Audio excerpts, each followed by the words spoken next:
शिखर धवन का आयशा मुखर्जी से तलाक, कोर्ट ने माना पत्नी ने मानसिक क्रूरता की। शिखर धवन ने अपने तलाक के बारे में कहा कि मैं इसलिए फेल हुआ क्योंकि मैं दूसरों पर उंगली नहीं उठाता। मैं क्रिकेट के बारे में जो बात करता हूँ वह 20 साल पहले नहीं कर सकता था। इसी तरह शादी और रिलेशनशिप को लेकर मुझे अनुभव नहीं था। मैं कोशिश करूँगा कि अगर मैं शादी करता हूँ तो पहले वाली गलतियाँ नहीं दोहराऊँ। दिल्ली के एक फैमिली कोर्ट ने बुधवार 4 अक्टूबर को क्रिकेटर शिखर धवन को आयशा मुखर्जी से तलाक की मंजूरी दे दी।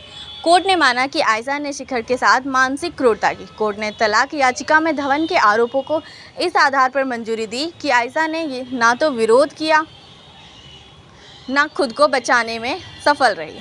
धवन उम्र में आयशा से 10 साल छोटे हैं। जज हरीश कुमार ने माना कि आयशा ने धवन को बेटे से 1 साल तक दूर रखकर उनको मानसिक यातना झेलने को मजबूर किया। हालांकि कोर्ट ने बेटे के स्थायी कस्टडी पर फैसला नहीं दिया।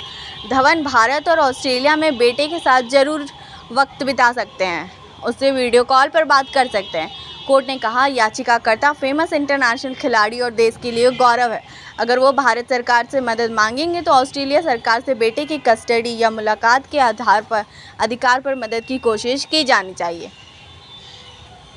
धवन की याचिका के मुताबिक आयशा ने पहले उनके साथ भारत आकर रहने की बात कही थी। हालांकि बाद में वो अपने पूर्व पति से कमिटमेंट के चलते अपनी बात से पीछे हट गई। पहली शादी से आयशा के 2 बेटियां हैं। उन्होंने पूर्व पति से वादा किया था कि वे बेटियों को लेकर ऑस्ट्रेलिया में ही रहेगी।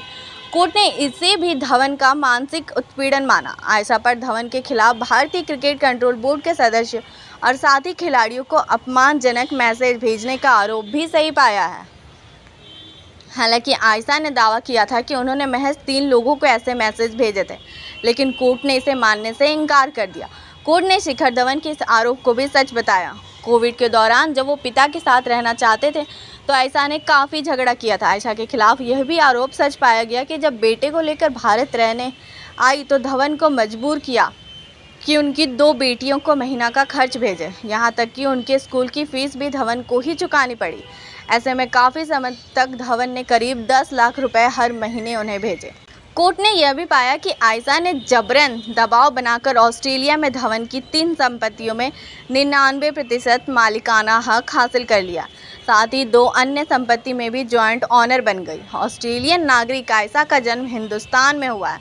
उनके पिता भारतीय है और उनकी मां ब्रिटिश मूल की है। शिखर से 10 साल बड़ी है आयशा किक बॉक्सर है और नेशनल व इंटरनेशनल इवेंट में हिस्सा ले चुकी है। आयशा की पहली शादी एक ऑस्ट्रेलियाई बिजनेसमैन से हुई थी। इस शादी के बाद आयशा की 2 बेटियां आलिया और रिया हुई। 2012 में आयशा ने शिखर से शादी की।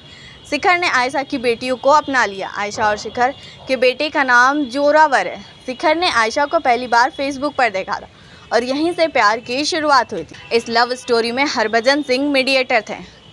शिखर धवन के घर वाले आयशा से शादी के खिलाफ थे। वे नहीं चाहते थे कि तलाकशुदा और 10 साल बड़ी औरत जिसकी 2 बेटियां हों वह उससे शादी करे। हालांकि बाद में परिवार ने इस रिश्ते को मंजूरी दे दी।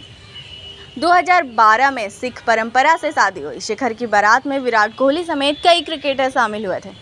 2 साल पहले 2021 में टीम इंडिया के ओपनर शिखर धवन और उनकी पत्नी आयशा मुखर्जी शादी के 9 साल बाद अलग हो गए हैं। आयशा ने सोशल मीडिया पर एक पोस्ट में शिखर से अपने तलाक की बात लिखी। आयशा ने कहा कि मैं तलाक को तब तक गंदा शब्द नहीं समझती जब तक मैं दूसरी बार तलाकशुदा नहीं हो गई।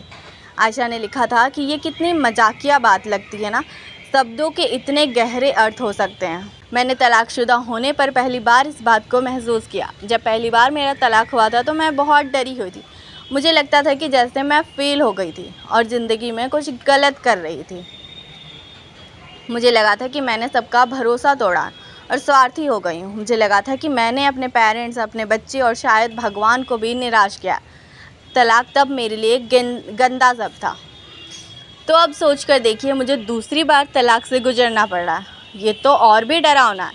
एक बार पहले ही तलाकशुदा होने की वजह से मुझे चीज़ें दांव पर लगी है। मुझे खुद को पिछली बार से ज़्यादा अच्छा साबित करना है। इसलिए जब मेरी दूसरी शादी भी टूटी तो चीज़ें बहुत भयावह थी।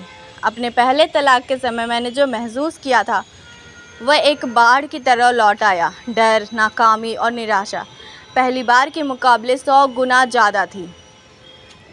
मेरे दिमाग में यही सवाल चल रहा था कि मेरे लिए इसके क्या मायने थे। ये मुझे और शादी के बंधन से मेरे रिश्ते को कैसे परिभाषित कर सकता है। अब जब मैं ज़रूरी कार्यवाही और भावनाओं से गुजर गई तो मैंने खुद को वक्त दिया। मैंने देखा कि मैं ठीक थी, बल्कि मैं कहीं बेहतर हालात में थी।